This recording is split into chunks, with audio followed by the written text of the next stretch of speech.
আমার দোস্ত, আমার নওজোয়ান ভাই, হাদিসের মধ্যে আছে নবীজি সাল্লাল্লাহু আলাইহি সাল্লাম বলছেন, শেষ জামানায় আমার উম্মতের মধ্যে 3টা পাপ অধিক হবে। 1 নাম্বার হলো নর্তকী, মানে মহিলা গায়িকা, গান বাদ্য বেড়ে যাবে। 2 নাম্বার হলো জিনা ব্যভিচার বেড়ে যাবে। 3 নাম্বার হলো শরাব, মদ পান বেড়ে যাবে।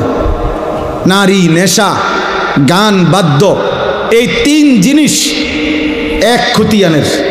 তাইলে এখানে আল্লাহ তাআলা বললেন, নবী সাল্লাল্লাহু আলাইহি সাল্লাম বললেন, আশ্চর্য ভয়ঙ্কর কথা ভাই, ছেলেরা তোমগরে ধমক দিবারও কেউ নাই বাপ। আহা, বদনসিব অনেক। 365 দিনে এমন অনেক ছেলে আসো যে কোনো দিন খোদার একটা বছরে ফজরের নামাজ পড়ো নাই, কিন্তু আপন মাও কোনোদিন ডাকে নাই, বাবাও ডাকে না। কপা মন্দ, কপা দুর্ভাগা, বদনসিব, তুমি দুর্ভাগা। মা তোমাকে ভুলে গেছে, বাপ তোমাকে ভুলে গেছে, এই দেশ তোমাকে ভুলে গেছে, এই জাতি তোমাকে ভুলে গেছে। সবাই মিলে তোমারে বলছে, যা তোরে ছেড়ে দিলাম, তুই আল্লাহর নাফরমানির পথেই থাক। নারী দেখ, ছবি দেখ, উলঙ্গ দৃশ্য দেখ, রাতভর মোবাইল দেখিস, যতক্ষণ সজাগ থাক, দেখ ছবি দেখ। উলঙ্গ ছবি দেখতে দেখতে শরীর নাপাক করে ফেল, হারাম বীর্যপাত করতে করতে শরীর শেষ করে দে। তোর চুল তোর মতো, তোর চেহারা তোর মতো, তোর রাত কাটবে তোর মতো, তোর দিন কাটবে তোর মতো। আয় নাফরমান, তোমার কি একবার ওইটা মনে পড়লো না যে কিরে আমি এমন দুর্ভাগা কেমনে হইলাম? আমার এই দিয়ে আমার মা বাপও কুদ্দুর আল্লাহর দিকে ডাকে না। হ্যাঁ, আমার 1টা বছর পার হয়ে গেল, আমি একদিনও 5 ওয়াক্ত নামাজ পড়লাম না। মুসলমানের ঘরে আমি এমন হাইওয়ান কেমনে হইলাম? আমার এটা খুব চিন্তা লাগে, মানে কিভাবে সম্ভব? আমি বহুত ভাবছি এটা, কিভাবে সম্ভব? আমার এটা মনে হইলে মাথাটা গরম হয়ে যায়, অস্থির লাগে যে আরে দুর্ভাগা ছিল বেচারারে, ডাকার মতো কেউ নাই। তার মা তারে ভুলে গেছে, বইয়া বইয়া অপেক্ষা করতে আছে, তারা বিদেশ যাবি কোন দিন, পয়সা কামাইবি কোন দিন, কামে লাগবি কোন দিন, দোকানদারি করবি কোন দিন, বাইক বিল্ডিং করব, তোর জেডায় জমি বেচবো, রাস্তার লগে 10 শতক জমি কিনবো তোর টাকা দিয়া, দোতলা বিল্ডিং করবো হেতের টাকা দিয়ে, আর চা দোয়ানে গপ মারিব কাকায়।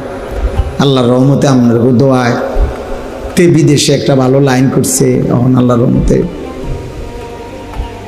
হ্যাঁ মাসে মাসে টাকা দিতে আছে। ইট কিনছি কোগা, দোয়া করেন, খাস করে দোয়া করবেন, এমন দোয়া যাতে ইট মাটি হয়ে যায়।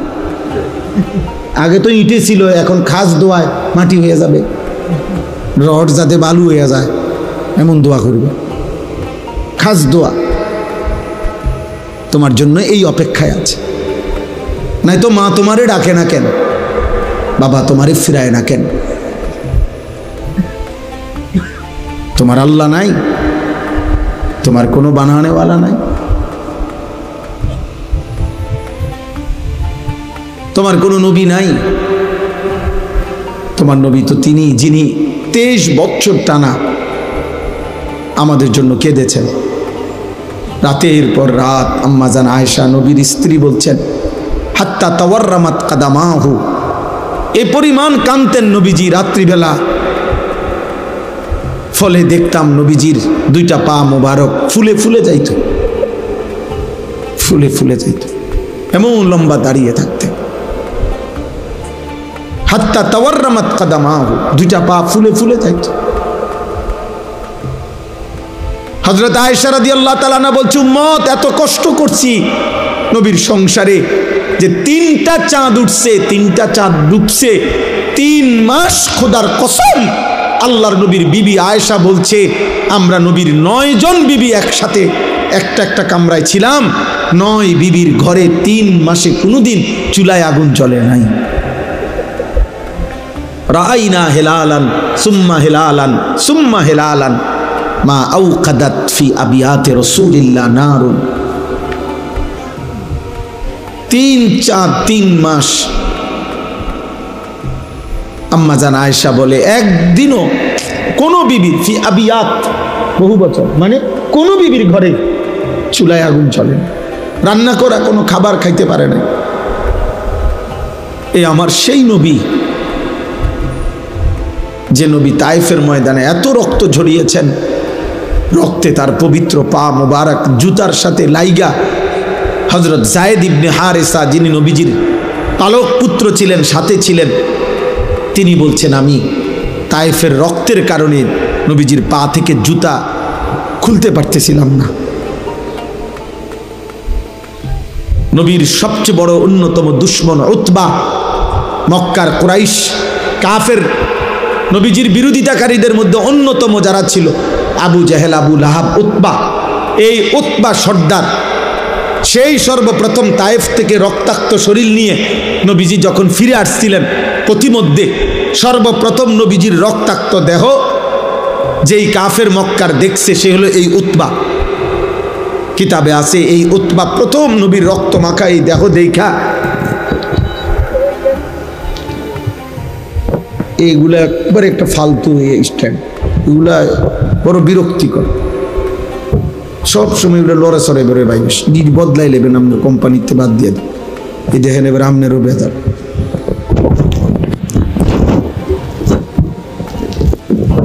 এগুলো থাকে না, ঠিক থাকে কম।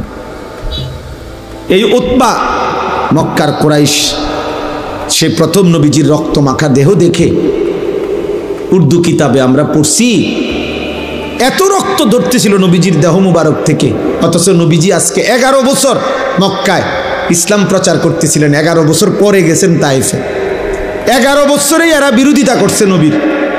কিন্তু উতবা এই কিতাবে লিখছে, উতবা চিৎকার করে কাইন্দা দিছে, আর চোখের পানি ফেলে উতবা বলছে, তায়েফবাসী এটা কি করলি আমার ভাতিজা, এত রক্ত কেমনে ঝরাইলি? গত 11 বছর তো আমরা আমাদের ভাতিজার বিরোধিতা করি, ঠিক আছে, কিন্তু কোনোদিন তো তার দেহ থেকে এত রক্ত ঝরাইনি, কেমনে পারলি? তো এক কাফের কলিজায় ব্যথা লাগছে। সেই নবী আমাদের নবী, অথচ একদিনও তার কথা মনে পড়ে না। দিনের পর দিন তোমরা চুল কাটতেছ বেঈমানের মতো। আহ, কোন সে বেঈমান যে বেঈমানের নাম ঠিকানাও তো তুমি জানো না।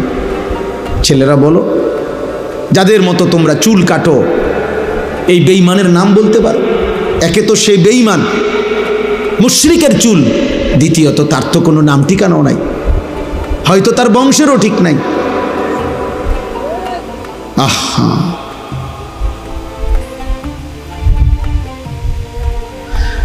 মানুষের লেবাস পোশাক, মানুষের চলাফেরা বেশভূষা, এর ভিত্তিতে তার আখলাকেরও প্রভাব। আরবিতে বলে আল আইনু মিরআতুল কলব, অন্তরের আয়না মানুষের চোখ। মানুষের বাহ্যিক বেশভূষা মানুষের দিলের হালাতও প্রমাণ করে। বাহ্যিক বেশভূষায় তা প্রমাণ করে তার অন্তরে কি আছে, অন্তরে কি আছে। আমি তো এটাই বললাম, চুল তোমার মুশরিকের মতো লোকে বুঝবে, আখলাক তোমার জুনায়েদ বাগদাদির মতো, ঠিক না? কথা বলে না? লেবাস পোশাক তোমার মুশরিকের মতো, আর মানুষ ভাববে তোমার চাল চলন চরিত্র হইলেও বাইজিদ বোস্তামির মতো, নাকি? মানুষ বোঝে না, মানুষ বোঝে না বাপ। দিবানিশি তোমার এই মোবাইল নিয়ে অস্থিরতা, এর পরিণতি কি বা তুমি কি করো লোকেরা বোঝে না। হয়তো তোমার এই বিশ্রী চুল দেখা, তোমার এই সন্ত্রাসী মার্কা চেহারা দেখা, গাদ্দারের মতো চেহারা দেখা এই সমাজ হয়তো ভয় পায় তোমারে, হয়তো তোমারে কেউ কিছু বলে না। আরে অভিশপ্ত, তোর মা তোরে কিছু বলে না, তোর বাপ তোরে বলে না, কিন্তু কারো কলিজার ভিতরে তোমার প্রতি এক বিন্দু সম্মান নাই। সবাই তোমাকে ঘৃণা করে, ঘৃণা করে, ঘৃণা করে। বেনামাজিকে এই সমাজ ঘৃণা করে, বেহায়াকে এই সমাজ ঘৃণা করে, নারীর পিছনে যে হাঁটে তাকে মানুষ ঘৃণা করে, উলঙ্গ ছবি আর অস্থির দৃশ্য যে দেখে মানুষ তাকে ঘৃণা করে। আল্লাহর নবী বলছে, উম্মত, অন্ধকারের গুনাহ, রাতের গুনাহ, একাকিত্বের গুনাহ যদিও তুমি ভেবেছো কেউ দেখে নাই, রব্বে কাবার কসম, নবী বলছে আল্লাহ তো দেখছে, আর আল্লাহ তোমার চেহারায় দিনের আলোতে তা ফুটায় দেয়। এই জন্য মানুষ দেখলেই বুঝে কিরে চেহারা এরম বসকাই গেছে গা, তোর যে দেখতে বোঝা যায় ফুটটা খোরের মতো। ঘটনা কিতা কোনায় চলস, কি করস রে, কিতা রে? অথচ সে কিন্তু দেখে নাই তোমার একাকিত্বের গুণা, তোমার একাকিত্বের গুণা। তুমি হয়তো রাত জেগে দরজা বন্ধ করে হারাম ছবি দেখেছ, কিন্তু ঠিক এই চেহারার মধ্যে গুনার চিহ্ন বেশি। আবার আল্লাহর নবী বলছেন, যার নামাজ বেশি, সেজদা বেশি, মান কাসুরা সালাতুহু ফিল লাইল হাসুনা ওয়াজহুহু ফিন নাহার। সুবহানাল্লাহ। নবীজি বলছে, রাতের একাকিত্বে যার নামাজের পরিমাণ বেশি, তাহাজ্জুদের সেজদা, দিনের আলোয় আল্লাহ তার চেহারার উজ্জ্বলতা বাড়িয়ে দেন আরো বেশি, আরো বেশি বাড়িয়ে দেন, আরো বেশি বাড়িয়ে দেন। ইন্না নাশিআতাল লাইলি হিয়া আশাদ্দু ওয়াতআন ওয়া আকওয়ামু কিলা। আল্লাহ বলছে, রাত্রি জেগে আমার যে বান্দা তাহাজ্জুদ পড়ে, ফজর পড়ে, ঘুম থেকে জেগে এই সেজদা তাহাজ্জুদের, ফজরের, আল্লাহ তাআলা বলেন এর মাধ্যমেই তার অন্তরের হারাম চাহিদা, কুচাহিদা, মন্দ কামনা বাসনা, কুপ্রবৃত্তি সবচেয়ে বেশি দমন হয়। এই জন্য প্রিয় যুবক, যদি কেউ একজনও এই বন্ধুর কথা বুঝে থাকো, এই ভাইয়ের কথা যদি মহব্বত করে শুনে থাকো, আমি অনুরোধ করলাম ফজরের নামাজ পড়ো, ইনশাআল্লাহ বরকত হবে, বরকত। বুজুর্গানে দিন বলছে, এই শেষ জামানার কোনো মুসলমান ফজরের নামাজ নিয়মিত পড়বে, ইনশাআল্লাহ ফজরের নামাজ পড়বে, একদিন ফজরের নামাজ পড়ে মাহাদির সাথে রওনা দিবে, আসরের ওয়াক্তেই মসজিদে আকসা দখল করে ইমানের পতাকা উড়াইয়া দিবে, ইনশাআল্লাহ। ইনশাআল্লাহ দাজ্জালের পতন হবে, ইহুদিদের পতন হবে, আর বাহিনী হবে ফজরের বাহিনী, ফজরের মুসল্লি, ফজরের মুসল্লি, ফজরের মুসল্লি। হ্যাঁ, এজন্য ফজরের মুসল্লি যারা মাহাদির সৈনিক, তারা ফজরের মুসল্লি যারা দাজ্জালের বিরুদ্ধে লড়বে, তারা ফজরের মুসল্লি যারা শেষ জামানায় ইমান রক্ষা করবে, তারা হারায় যাবে, আব্বা হারায় যাবে, হারায় যাবে। নারী দেখতে দেখতে, ছবি দেখতে দেখতে, বেনামাজি জিন্দিগি দেখতে দেখতে, থাকতে থাকতে একদিন দাজ্জাল বের হইলে তুমি ইমান হেফাজত করতে পারতাম, তুমি বুঝতাই না, বুঝতাই না, কারণ মালিকের সাথে যত সম্পর্ক নাই। এক মানুষ, ভাত কম খাইলাম, দুনিয়া কম ভোগ করলাম, কিন্তু যদি আখিরাত হারাই তো সব হারাইলাম, যদি ঈমান হারায় তো সব হারাইলাম। আমার শায়েখ আল্লামা মুফতি মুশতাকুর নবী কাসিমি হুজুর বলেন, আল্লাহকে পেয়ে কেউ যদি গোটা দুনিয়াও না পায়, সে কিছুই হারায়নি, আর আল্লাহকে না পেয়ে কেউ যদি গোটা দুনিয়া লক্ষবারও পায়, খোদার কসম সে কিছুই পায়নি। আল্লাহকে পেয়ে সব হারালেও কিছুই হারায় না, আল্লাহকে না পেয়ে সব পেলেও কিছুই পাওয়া হয় না। দুনিয়া হাজারবার মিললেও এটা আল্লাহর সন্তুষ্টির চিহ্ন না। এই দেখেন আল্লাহ কি বলেন, 18 নম্বর পারা, 23 নম্বর সূরা, সূরায়ে মুমিনুন। এই সূরার মধ্যে আমি 8টা আয়াত পড়ছি। সূরায়ে মুমিনুনের 55 নম্বর আয়াত থেকে 62 নম্বর আয়াত পর্যন্ত। নওজোয়ান ভাই তোমাদেরকেও বললাম, বয়স্ক বাবা আপনাদেরকেও বললাম, সবাই মিলে দেখেন কি বলতেছেন। আমি আয়াহসাবুনা আন্নামা নুমিদ্দুহুম বিহি মিন মালিন ওয়া বানিন। আল্লাহ বলেন, আমার কিছু বান্দা ধারণা করছে আমি যে তাদেরকে দুনিয়াতে কিছু সম্পদ এবং সন্তানাদি, জিফুত নাতি নাতনি, ভাত তরকারি, চাল ডাল, ঘর সংসার, এরপরে টাকা পয়সা, অর্থবিত্ত, জায়গা জমি, বিল্ডিং দালান, ক্ষমতা, প্রভাব, প্রতিপত্তি, মানে এই দুনিয়াতে যে কিছু জিনিস দিছি, আল্লাহ বলেন এগুলো পেয়ে তারা ভাবতেছে নুসারিউ লাহুম ফিল খায়রাত, আমি আল্লাহ তাদেরকে বড় বেশি কল্যাণের দিকে রাখছি, আমি তাদের উপরে রাজি খুশি হয়ে গেছি। দুনিয়া পাইয়া ওরা ভাবতেছে আমি তাদের প্রতি সন্তুষ্ট হয়ে আছি, এই জন্য দুনিয়া দিছি। অনেক বয়স্ক লোক এটা ভাবে, আপনি দেখেন অনেক বয়স্ক লোকের খুশি তৃপ্ত কথাবার্তা শুনলেই, আমি সবসময় বলি দেখবেন অনেক বয়স্ক লোক আছে 60 বছর 65 বছর বয়স্ক লোকের কথা শুনলে বুঝবেন যে ওনার তৃপ্তি কিসে, উনি সন্তুষ্ট কি কথায়। জিজ্ঞাসা করলে বুঝবেন, চাচা কেমন আছেন? আলহামদুলিল্লাহ হুজুর আপনাকে দোয়ায় ভালো আছি। কেমন ভালো আছেন একটু বললে ভালো আছেন। আল্লাহর রহমতে আপনার দোয়ায় 10 জনের দোয়ায় তারা 3 জন বিদেশ, আল্লাহর রহমতে 4 জন মাইয়া আসিল, আল্লাহ আল্লাহ করে 4গা বিয়া দিছি, জামাইগুলো ভালো পড়ছে, দোয়া করেন হুজুর। 4গার বিল্ডিং, 4গার বাইক বিল্ডিং, আল্লাহর রহমতে টাকা পয়সা দিক দিয়ে কোনো কষ্ট পায় না, জি সুখে আছে। এই যে আমরা আল্লাহ হুজুর দোয়া করেন, এখন বিল্ডিং করছি ভাই, 4টা রুম 2টা বাথরুম, বাথরুম দিও আল্লাহর রহমতে টাইলস টাইলস, আল্লাহু আকবার। কপাল সাসার কপাল, আল্লাহ ওনারে দেওয়া না, উনি আজ টাইলস লাগাইছে, বাথরুম পর্যন্ত টাইলস। কত বড় নেয়ামতের সাগরে উনি ভাসতেছে। উনি টাইলসে পেশাব করে, টাইলসে ঘুমান, ওনার খাটের তলে টাইলস। বাহ বাহ মাশা, কপাল আল্লাহ দিছে আপনারে, আল্লাহ দিছে। আল্লাহর রহমতে রাস্তার লগে কদ্দুর জায়গা নিছি, দোয়া করে তে আরো ফাটাইতেছে, আরো কিনবো মরণ পর্যন্ত কিনে যাবো। দোয়া করবেন, খাস দোয়া। সামনের রবিবারে দোতলার ছাদ ঢালাই, খাস দোয়া। আমি একজনরে বললাম যে ভাই খাস দোয়া কি?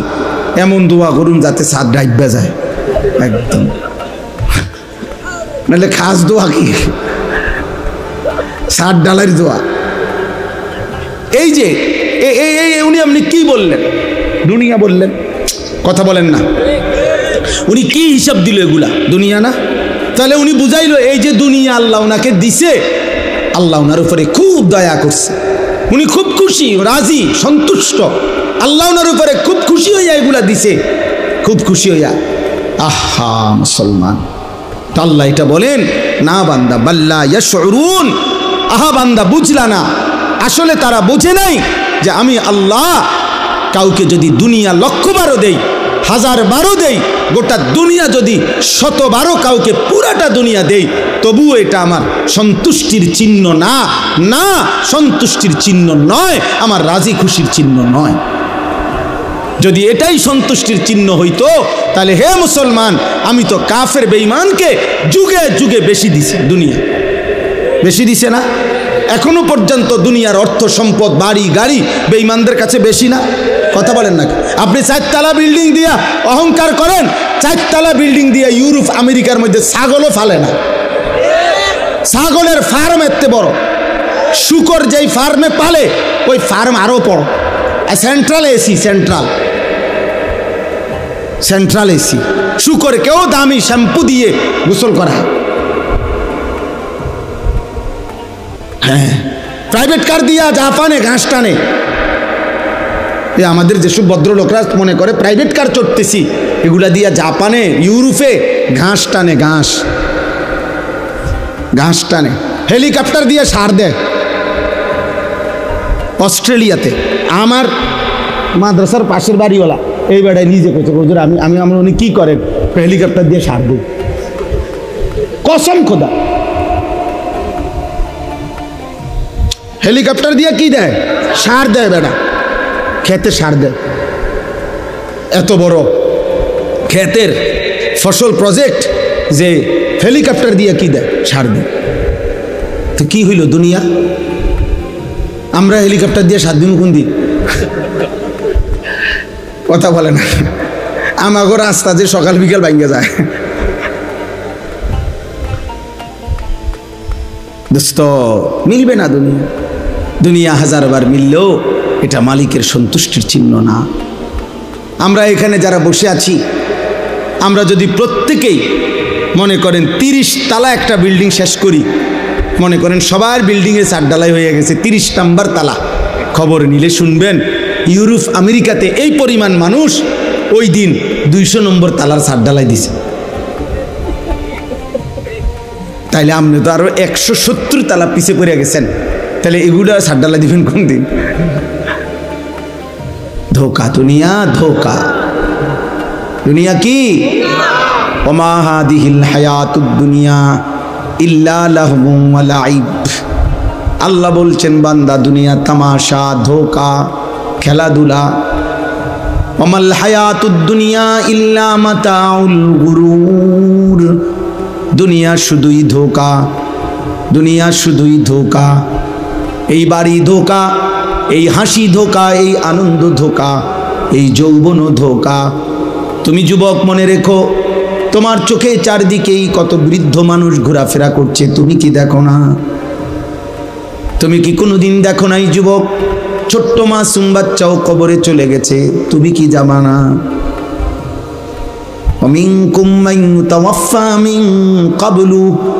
আল্লাহ বলেন বান্দা মনে রেখো, আমি কিন্তু সকলকে বাচ্চা হিসাবে মায়ের পেট থেকে জন্ম দিয়ে আমি কিন্তু সবাইকে যুবক বানাই না, বৃদ্ধ বানাই না, তার আগেই অনেককে মৃত্যু দিয়ে ফেলি।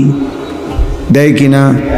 হ্যাঁ, 3 দিনের বাচ্চা কবরে যায়, 3 মাসের বাচ্চা কবরে আছে, 3 বছরের বাচ্চা কবরে আছে।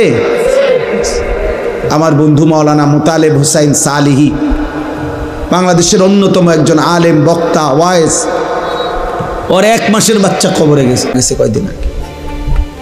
1 মাস বয়সী বাচ্চা, মেয়ে বাচ্চা কবরে চলে গেছে, মারা গেছে।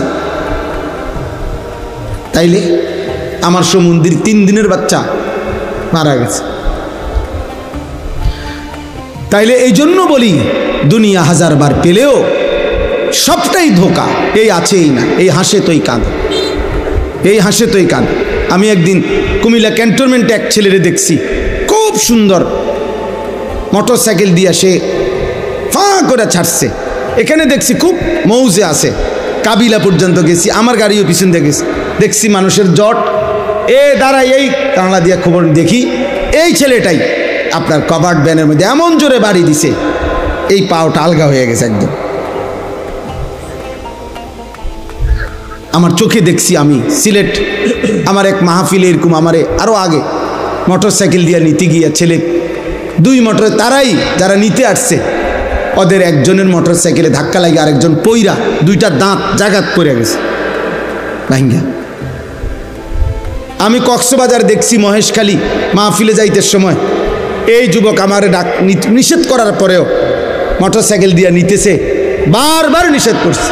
এর মধ্যে একটা ছেলে এই স্লিপ খাইয়া রাস্তার সাইডে পড়ে গেছে কোনোভাবেই। এই জন্য আমি এটা পছন্দ করি না।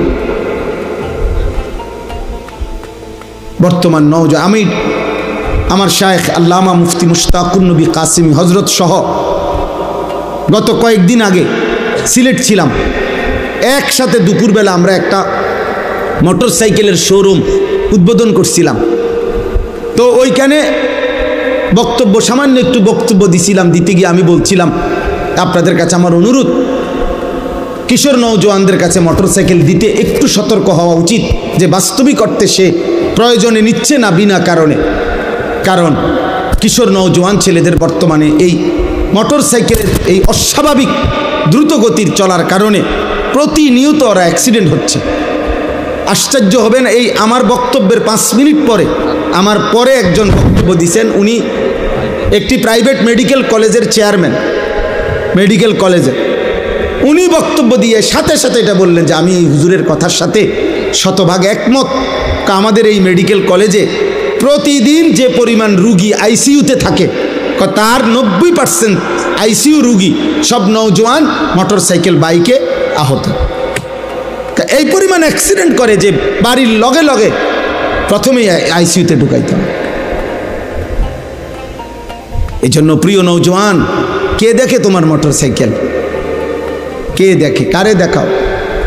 মানুষে দেখবার আগে তো তুমি এত জোরে ছাড়ছো, বেটা তো দেখবার আগে তুমি গেছো গা লালমাই ফার হইয়া, বাগমারা ফার হইয়া। তুমি যদি জাগাত এটারে ভালো করে দেখাইতা, বলে আপনার মনোযোগ দিয়ে দেখেন আমি এটা কি মারাত্মক চালাইতারি, তাইলে না লোকটা বুঝলো হইলে। এটা অসভ্যতা, এটা অসভ্যতা। নিজেকে নিজে ধ্বংসের দিকে ঠেলে দেওয়া, এটা মূর্খতা ছাড়া আর কিচ্ছু না। বোকামি বাবা, বোকামি। আমি বললাম বন্ধু, এটা বোকামি। নিজেকে ধ্বংস করা, নিজের আখলাক ধ্বংস করো না, নিজের জীবন ধ্বংস করো না। এই মোবাইলের নারী দেখা, অশ্লীল ছবি দেখা, এটা ধোঁকা, এটা ধোঁকা। ওই নারী প্রকৃত অর্থে নারী না। তুমি মোবাইলে যাকে দেখছো সে তোমার ওই নারী না, ওইটা তোমার নারীর ছায়া। ও তো চলে গেছে অন্যখানে, ও এখানে নাই। তুমি শুধু ছায়া দেখে দেখে নিজের হাত নিজের লজ্জাস্থানে নাপাক ব্যবহার করে নিজের চরিত্র শেষ করলা, আখলাক শেষ করলা, শরীরের যৌবনের শক্তিটা নষ্ট করলা, আখিরাতটাও বরবাদ করলা। ও ছায়া, ছায়া, ও ধোঁকা, ও ধোঁকা, ধোঁকা। 3 বছর পরেও যদি কোনো নর্তকী দেখে দেখে যারা চরিত্র নষ্ট করছো, তুমি কোনো দিন তার কাছে যাইয়া বইলো, তোমারে রাতভর দেখতে দেখতে আজকে আমার শরীরটা শুকাইয়া শেষ, তুমি আমারে একটু ভালোবাসা দাও। তখন ওই নর্তকী বলবে, দয়া করে প্লিজ একটু ঘুরে দাঁড়াও, একটু ঘুরে দাঁড়া। যখন তুমি ঘুরে দাঁড়াবা তো ফাঁসাতে একটা লাথি দিব তোমার দিন। বলবে, অপদার্থ, আমি তোর জন্য সাজি নাই, আমি টাকার জন্য সাজছি। তুই কেন নষ্ট হলি? তুই কেন নষ্ট হইলি? আমি তো তোর জন্য সাজি নাই, আমি টাকার জন্য সাজছি। অথচ 3 দিন আমার মাদ্রাসায় এক ছেলে গত আগস্ট মাসের 5, 6, আমি উদাহরণ দিচ্ছি, 5, 6, 7 গত আগস্ট মাসে আমার মাদ্রাসায় 3 দিনের কিশোর যুবকদের জন্য, স্কুল কলেজ ইউনিভার্সিটির ছাত্রদের জন্য আমরা 3 দিন প্রশিক্ষণ করছিলাম। ওযু, নামাজ, সূরা, কেরাত, দোয়া, কালাম, পাক নাফাক, ঈমান, আকীদার উপরে 3 দিন তাদেরকে শেখানো হয়েছিল। উস্তাদরা, আমরা নিজেরা থাইকা, আমার শায়েখ হযরত নিজে গেছেন। তো ওই 3 দিনের কোর্সে 3 দিন মাত্র ওযু নামাজ শিখছে একটা ছেলে আমাদের এখানে। ওই ছেলে গত কয়েকদিন আগে বাড়িতে স্বাভাবিকভাবে ফেনীতে ইন্তেকাল করছে। গতকালকে আমি নিজে গিয়া ফেনী মাহফিলের আগে তার কবর জিয়ারত করে তারপরে মাহফিলে গেছি। ও মার কাছে বলছে, আয়শা তার মার কাছে, মায়ে খবর পাঠাইছে আরেক ছেলের দিয়া যে হুজুর রে বইলেন আমার এই ছেলে মৃত্যুর আগে অসুস্থ ছিল, মৃত্যুর আগে 1 সপ্তাহ প্রায় দিন তারে মারে এটা বলছে, মা হাসলেও মরে যাবেন, কাঁদলেও মরে যাবেন, সুখে থাকলেও মরে যাবেন, দুঃখে থাকলেও মরে যাবেন। তো মায়ে বলছে, ফুট এই কথা তুই কাঁদতে শুনছ? এ তো আমার নাম বলছে, কয় হুজুরে কইছে। এরপরে সপ্তাহখানিকের মাথায় মরে গেছে। এজন্য দুস্থ মরে যাইবা, এক অনিবার্য বাস্তবতা, মৃত্যু থামাই দিবে। এই হাসি, এই আনন্দ, এই উল্লাস, এই মাতলামি, এই নেশা, এই নারী, এই ছবি, এই অহংকার, এই বড়াই, এই যৌবনের উদ্দামতা সব থামাই দিবে, সব থামাই দিবে। হযরত ওমর ইবনে আব্দুল আজিজ বিশ্ববিখ্যাত তাবেঈ ছিলেন, ইসলামের 5ম খলিফা ছিলেন। তিনি মাঝে মাঝে কবরস্থানে, নিজ পারিবারিক কবরস্থানে দাঁড়িয়ে, আমরা কিতাবে পড়ছি, কবরস্থানে দাঁড়াইয়া উনি কবরকে ডাক দিতেন আর বলতেন, হে কবর, মাজা ফাআলতা বিল আহিব্বা, হে কবর, আমার আত্মীয় স্বজনের সাথে, আমার প্রিয়জনদের সাথে তুমি কি করেছ? আমার চাচারে তোমারে কবর দিছিলাম, আমার চাচার এখন কি খবর বলো? আমার জ্যাঠা তোমার কবরে আছে, আমার বাবা, আমার চাচাতো ভাই, আমার স্বজনরা এই কবরে আছে। হে কবর, তুমি বলো আমার আপনজনদের সাথে তুমি কি করেছ? হযরত ওমর ইবনে আব্দুল আজিজ কাঁদতেন আর চোখের পানি ফেলতে ফেলতে তার সাথীদেরকে, যারা তার সাথে থাকতো, ওনাদেরকে বলতেন, জানো কবর আমারে কি বলে? তো বলতো, কবর আমাকে বলে, ওমর ইবনে আব্দুল আজিজ, তোর আপনজনের প্রত্যেকের চোখ, নাক, কান, হাত, পাও, শরীরের প্রতিটা অঙ্গ খুলে খুলে আমি মাটির সাথে মিশাই দিছি। 3 বছর আগে রেখে যাওয়া তোর চাচারে কবর থেকে খুলে দেখ, নাই, আমি সমান করে ফেলছি। আমি তোর আপনজনদেরকে মাটির সাথে মিশাইয়া দিছি। আমার মাটি আমি আমার সাথে মিশাই নিছি। মাটি থেকে তৈরি না আমরা, কথা বলে না কেন? তো মাটি যেন বলে, আমার মাটি আমার সাথে আমি কি করে নিছি? মিশাই নিছি, মিশাই নিছি। এই জন্য দোস্ত, এক অনিবার্য সত্য, চূড়ান্ত বাস্তবতা, এক চিরন্তন সত্য, তুমি মরে যাবা, আমিও মরে যাব, বাবারাও মরে যাবেন, মায়েরাও মরে যাবেন, পর্দার আড়ালের বোন আপনিও মরে যাবেন। এজন্য অভিভাবক যারা আছেন, ছেলেকে ফিরান, মেয়েকে ফিরান, স্ত্রীকে ফিরান।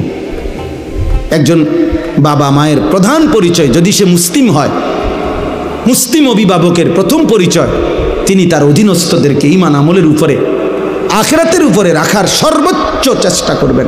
এটা হলো মূল বিষয়।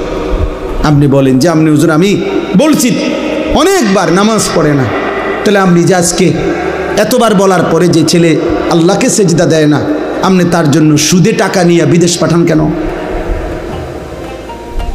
আপনি এমন নাফরমানের জন্য কিস্তি নিলেন কেন? আপনি এই নাফরমানের জন্য হারাম রোজগার করলেন কেন? তাইলে আপনি তো তারও বরবাদ করলেন, নিজেও বরবাদ হইলেন। আপনি বুঝাপড়া করেন তার সাথে, এই জন্য খামখেয়ালি করলে, মস্কারি করলেও না। আখেরাত আমার কাছে হিসাব না, আল্লাহর কাছে। আখেরাত ওই মৌলানা সাহেবের কাছে হিসাব না, আখেরাত ইমাম সাহেবের কাছে। হুজুর কন তো বুঝি তো আমরা লেগেই তো কন করলে তো বালাই, আসলে তো মানলে বালা আছে। আলাপ করে হেবাটা জিমা কাকা, এসব জিমানি হাসরের ময়দানে যখন টাঙ্গাইয়া ফিটবো, আপনি জিমানি যাইব গা, আপনার এসব কুয়ানি কিচ্ছু থাকবে না। আপনি কুয়ান কেন? আপনার স্ত্রী সন্তানের ঈমান আমল সেজদা নামাজ বন্দেগী, আল্লাহর কসম এটা আপনার দায়িত্ব, আপনার জিম্মাদারি। আপনি বুঝাপড়া করেন, আপনি বুঝাপড়া আপনি পারবেন। আল্লাহ তাআলা বান্দার সাধ্যের অতিরিক্ত কোনো বিধান চাপিয়ে দেন নাই। এই যে আমি এখন শুনাইতেছি, এই শেষ আমার। আল্লাহ তাআলা বলেন অতএব হাজারবার দুনিয়া দিলেও আমি সন্তুষ্ট, এটা প্রমাণ করে না। এই কথাটা বুঝছেন কিনা বলেন? তাহলে দুনিয়া প্রাপ্তি আল্লাহর সন্তুষ্টি? কথা বলেন। দুনিয়া পেলে আল্লাহ সন্তুষ্ট বুঝায় না, তাহলে আল্লাহ সন্তুষ্ট কিসে? আল্লাহ বলেন, আমি বলছি শুনেন, ইন্নাল্লাযীনা হুম মিন খাশিয়াতি রাব্বিহিম মুশফিকুন।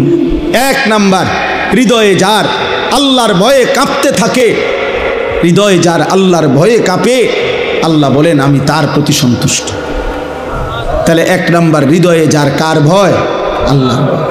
আল্লাহর, আমার আল্লাহর সামনে আমাকে যাইতে হবে। ওয়া আম্মা মান খাফা মাকামা রাব্বিহি ওয়া নাহান নাফসা আনিল হাওয়া ফাইন্নাল জান্নাতা হিয়াল মাওয়া। আল্লাহ বলেন আল্লাহর সামনে দাঁড়াইতে হবে, এই ভয় যে করে, গুনাহ ছেড়ে দেয়, নিশ্চিত জান্নাত তার ঠিকানা।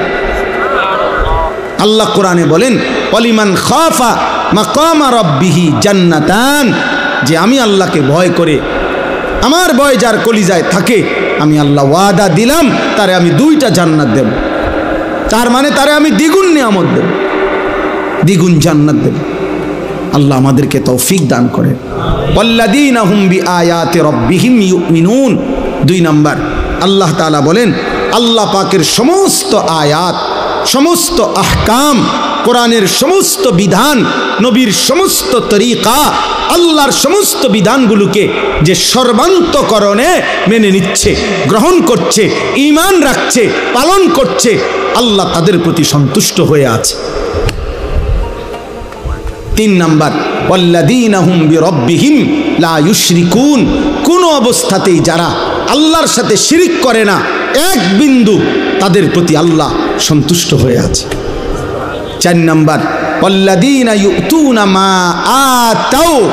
সুবহানাল্লাহ। আল্লাহ বলেন যারা আল্লাহর দেওয়া সমস্ত নিয়ামত, সমস্ত নিয়ামত, শরীর, স্বাস্থ্য, জীবন, যৌবন, সুস্থতা, অর্থ, সম্পদ, স্ত্রী, সন্তান, ছেলে মেয়ে, বাজার, ব্যবসা, আয়, রোজগার, বাড়ি, জমি, বিল্ডিং, দালান, ক্ষমতা, প্রভাব, প্রতিপত্তি, যা আল্লাহ দিছেন, ইউতুনা মা আতাও, সব কিছু আল্লাহর পথে ব্যয় করে, আল্লাহর হুকুম মতে ব্যয় করে, আল্লাহ আল্লাহর রসুলের বিধান মতে ব্যবহার করে। আল্লাহ বলেন ওয়াকুলুবুহুম ওয়াজিলাতুন আন্নাহুম ইলা রাব্বিহিম রাজিউন। এই 4টি কাজ করে। 1, আল্লাহকে ভয় করে। 2, আল্লাহর সব কথা মেনে নেয়। 3, আল্লাহর সাথে শিরিক করে না। 4, আল্লাহর দেওয়া সব নিয়ামত আল্লাহর হুকুম মতেই ব্যবহার করে, ব্যয় করে। আল্লাহ বলেন এই 4টা ঠিক ঠিক মতো করেও ওয়াকুলুবুহুম ওয়াজিলাতুন আন্নাহুম ইলা রাব্বিহিম রাজিউন, অন্তরে অন্তরে আবার অহংকার করে না, বরং এই ভয়ে ভয়ে থাকে যে হায় আমাকে তো আল্লাহর সামনে ফিরতে হবে, হাসরের ময়দানে দাঁড়াইতে হবে, মিজানের পাল্লায় আমার আমল ওজন হবে, আমল নামা দেওয়া হবে, ফুলসিরাত পার হইতে হবে। হায় আমার জানি কি হয়, আমি পারবো কিনা, আমার নেকি বাড়বে কিনা, আমল নামা ডান হাতে দিবি কিনা, ফুলসিরাত পার হইতে পারবো কিনা, এই ভয়ে ভয়ে যে জীবন কাটায়, উলাইকা ইউসারিউনা ফিল খায়রাত ওয়া হুম লাহা সাবিকুন। আল্লাহ বলে তারাই কল্যাণের পথে দ্রুত গতিতে এগিয়ে যাচ্ছে এবং জান্নাতের পথে পৌঁছেই গেছে। তারা যেন জান্নাতের দুয়ারে ঢুকে গেছে, এবার ফেরেশতা দরজা খুললেই জান্নাত। শেষ কথা হলো ওয়ালা নুকাল্লিফু নাফসান ইল্লা বুসআহা। আল্লাহ বলেন বান্দা তুমি ঘাবড়াইও না, ছোট কিংবা বড়, সুস্থ কিংবা অসুস্থ, দুর্বল কিংবা সবল, জওয়ান কিংবা বৃদ্ধ, ধনী কিংবা গরিব, শিক্ষিত কিংবা অশিক্ষিত, সকলেই আমার বিধান মানতে পারবা। কেন? ওয়ালা নুকাল্লিফু নাফসান ইল্লা বুসআহা। কাউকেই আমি আল্লাহ তার সাধ্যের অতিরিক্ত কোনো বিধান চাপিয়ে দেই, বিধান চাপিয়ে দেই নাই। আল্লাহ তাআলা বলেন ওয়ালাদাইনা কিতাবুন ইয়ানতিকু বিল হক ওয়া হুম লা ইউজলামুন। তাইলে এক নাম্বার হলো সাধ্যের অতিরিক্ত কোনো বিধান আমি আল্লাহ দেই নাই। দুই নাম্বার, কেউ ফাঁকি দিবারও কোনো সুযোগ নাই। প্রত্যেকের আমল নামা আমি আল্লাহর পক্ষ থেকে আমার ফেরেশতারা লিপিবদ্ধ করছে। ওই আমল নামাই কিয়ামতের দিন তোমার জন্য কথা বলবে, তোমার নেকিও শোনাবে, তোমার গুনাহও শোনাবে। একটা নেকিও কম হবে না, একটা গুনাহও বেশি হবে না। অতএব বান্দা তুমি তোমার আমল নামা হিসাবেই হাসরের ময়দানে প্রতিদান পাবে, হয় জান্নাত নয় জাহান্নাম। তোমার জিন্দিগি, তোমার আমল, তোমার রাত, তোমার দিন, তোমার সকাল, তোমার দুপুর দিয়েই তোমার আখেরাত তুমি সাজাও। অতএব আমার শেষ কথা, প্রিয় কিশোর নওজোয়ান, আমি অনুরোধ করছি দোস্ত, হযরত মাওলানা কষ্ট করে এসেছেন, মেহেরবানি করে আল্লাহর ওয়াস্তে এমন একটা সুন্দর পরিবেশ নষ্ট করো না বাপ।